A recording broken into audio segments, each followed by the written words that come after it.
Bonjour, bienvenue dans cette nouvelle vidéo de physique-chimie où nous allons parler aujourd'hui d'un exercice sur la dilution. Donc nous avons une boisson qui contient du glucose, donc c'est du sucre, dilué dans de l'eau et nous avons 18 grammes de glucose pour 250 ml d'eau.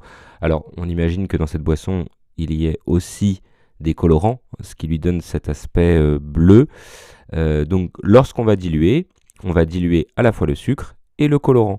Et donc la boisson aura un aspect un peu plus clair et on va vouloir faire des mesures pour connaître la concentration finale.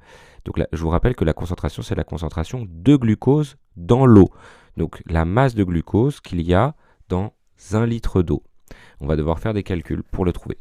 Donc première question, calculer la concentration en masse de glucose dans la boisson initiale. Nous avons donc la formule Cm égale M sur V avec Cm en grammes par litre. Alors je vous rappelle que grammes par litre, on peut l'écrire soit grammes divisé par litre, soit grammes multiplié par des litres puissance moins 1. C'est deux manières de le noter, mais ça veut dire exactement la même chose. Donc on a M en grammes et V en litres pour garder donc la cohérence avec les grammes par litre. Et donc on fait notre calcul à partir de cette formule. Donc la masse elle est de 18 grammes et le volume de 0,250 litres. Alors attention, vous voyez, souvent c'est là que les élèves font les erreurs. C'est à cet endroit, c'est-à-dire qu'on a 250 millilitres. Or, dans la formule, vous voyez, on est obligé d'utiliser des litres, puisqu'on nous demande de calculer la concentration en grammes par litre. Il faut donc faire un tableau de conversion. Et je vous rappelle, on écrit 250 de sorte à avoir le dernier chiffre dans la colonne des millilitres. Et lorsqu'on veut le convertir en litres, on déplace la virgule. Donc la virgule, initialement, elle est à la fin du nombre. Et on la déplace dans la colonne des litres. S'il n'y a rien à gauche, on ajoute un 0.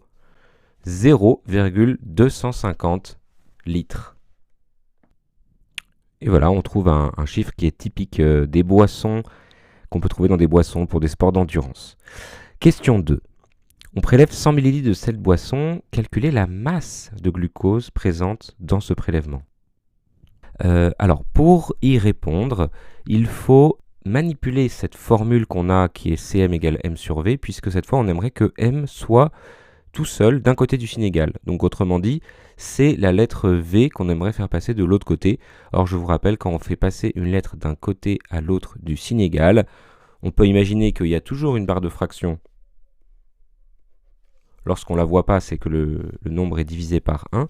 Et donc on suit cette règle, lorsqu'une lettre passe d'un côté à l'autre du signe égal, ce qui était en dessous de la barre de fraction passe au-dessus, et ce qui était au-dessus de la barre de fraction passe en dessous et est multiplié par les autres termes qui sont à cet endroit. Donc le V qui passe de l'autre côté de la barre de fraction, il va donc passer au-dessus, il va être multiplié par le Cm. Donc attention à ne jamais oublier les unités. Ici, nous avons V qui doit toujours être en litres, hein, c'est la même formule qu'au début, donc on convertit 100 ml en litres, ça donne 0,100 litres. Et les 72 grammes par litre qu'on avait trouvé tout à l'heure, et donc ça nous donne M égale 7,2 grammes. Nous avons 7,2 grammes que nous avons prélevés dans la première solution. Et ensuite, nous allons ajouter de l'eau, et nous allons chercher la concentration finale. Donc c'est encore une fois la même formule. Vous voyez, dans ce chapitre, c'est vraiment la formule centrale. La concentration massique finale, c'est égal à la masse qui était prélevée, la masse dans la solution, divisée par le volume final. Et donc, avec les calculs, on fait donc notre calcul, 7,2 grammes divisé par 0,400 litres. Donc, encore une fois, ne pas se tromper sur les unités.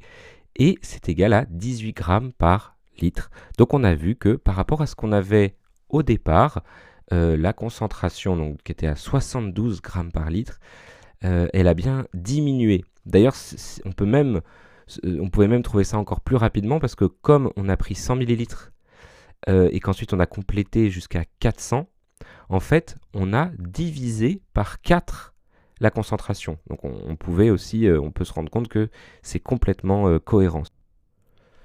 Nous arrivons donc à la question 4, question un peu plus difficile, où il va falloir se plonger un peu plus dans le matériel du laboratoire de chimie pour comprendre vraiment ce qu'il se passe.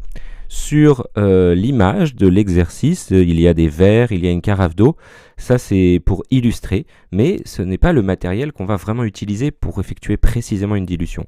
Pour effectuer une dilution au laboratoire, vous allez souvent utiliser un bécher, une pipette jaugée et une fiole jaugée. Vous allez partir de la solution initiale et vous allez prélever un volume V0. C'est ce qu'on cherche. C'est la question, déterminer le volume nécessaire pour préparer. Donc, on prélève un volume V0 qui est à la concentration C0. La concentration C0, c'est la concentration initiale. Donc ici, on l'avait calculé. À la première question, c'était 72 grammes par litre.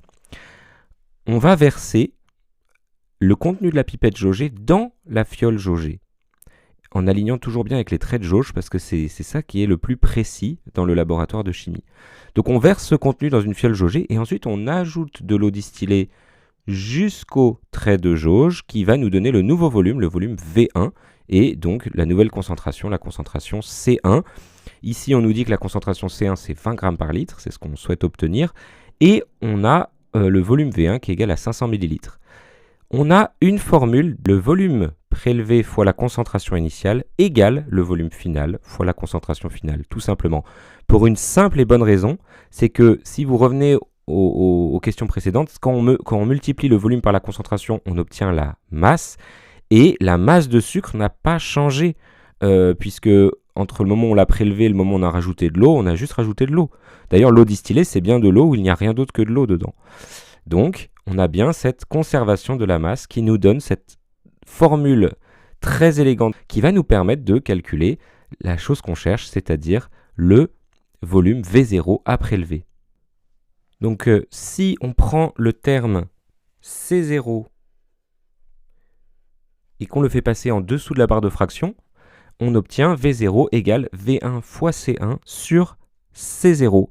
Et donc, en remplaçant par les données de l'exercice, V1, donc c'est le volume final qu'on veut, c'est 500 ml, 0,500 litres. La concentration finale qu'on veut, c'est 20 grammes par litre, c'est demandé dans l'énoncé. Et la concentration initiale, c'était 72 grammes par litre. Quand on fait le calcul avec la calculatrice, on trouve 0,138888. Alors, on ne peut pas laisser ça comme ça, on ne va pas laisser 10 chiffres significatifs, ça n'a pas de sens. Je vous rappelle, les chiffres significatifs, le nombre de chiffres qu'on met dans le résultat final, il faut regarder les données de l'exercice. Regardez, donc là, il y a le 20, il y a le 72, le 0,500. On regarde la donnée qui en a le moins. Donc là, c'est le 20 qui a que 2 chiffres significatifs. Donc on n'en met que 2. Dans le résultat, ça nous donne 0,14 litres. Donc, autrement dit, environ 140 millilitres. Conclusion, pour la question 4. Il faudra prélever 140 ml de la boisson énergétique, ensuite le verser dans une fiole jaugée de 500 ml, on complète avec de l'eau distillée et on obtiendra notre solution finale à la concentration de 20 grammes par litre. Merci d'avoir écouté, n'hésitez pas à poser vos questions en commentaire et si vous avez aimé, n'hésitez pas à vous abonner et je vous souhaite une bonne journée.